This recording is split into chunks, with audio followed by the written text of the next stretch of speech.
Yashar Koach. Chodesh Tov, everyone, and continuing the last, just to finish off Mishnah 18 in the first chapter of Pirkei Avot, in which Rabban Shimon ben Gamliel says that the world has to endure on these three qualities. Without these three qualities, the world can't endure. And what are they? They are on emet, din, and shalom. That is to say, truth, justice, and peace. Well, as you know, when the Almighty created the world, he created dry land. And no sooner had he created a dry land, then there was a command, let the earth put forth grass, desher. Desher is the expression which is used in the Torah for this covering, which pretty much covers every country in the world, wherever you are, unless you happen to be in some remote area in the north or very far south, you'll see grass everywhere. That's important because the word desher actually stands for din, shalom, and emet.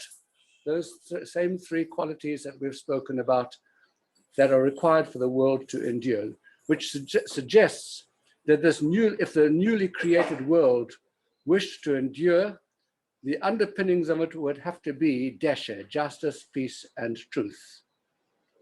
The word desher appears, as you probably know, in one other very familiar context, Psalm 23.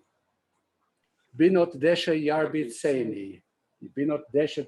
He caused me to lie down in, we translate it as green pastures, pastures of desher. And this implies, therefore, desher stands for din and shalom and emet. Then the sense of gratitude that one has to the Almighty, that He's caused us to lie down, so to speak, to dwell and to live in an environment, in a country, in a land where there's desher, where there's din and shalom and emet, is one of the greatest blessings that a person can endure. People who live in countries where you don't have these qualities live a very, very different kind of life to us in terms of their security, in terms of their sense of well-being, in terms of their confidence about the future.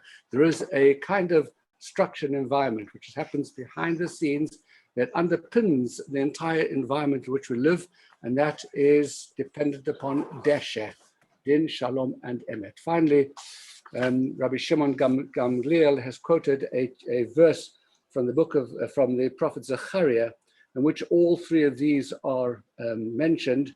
That's his final quote over here. Shene'emar, emet umishpat shalom shiftu b'sharem shiftu b'sharechem.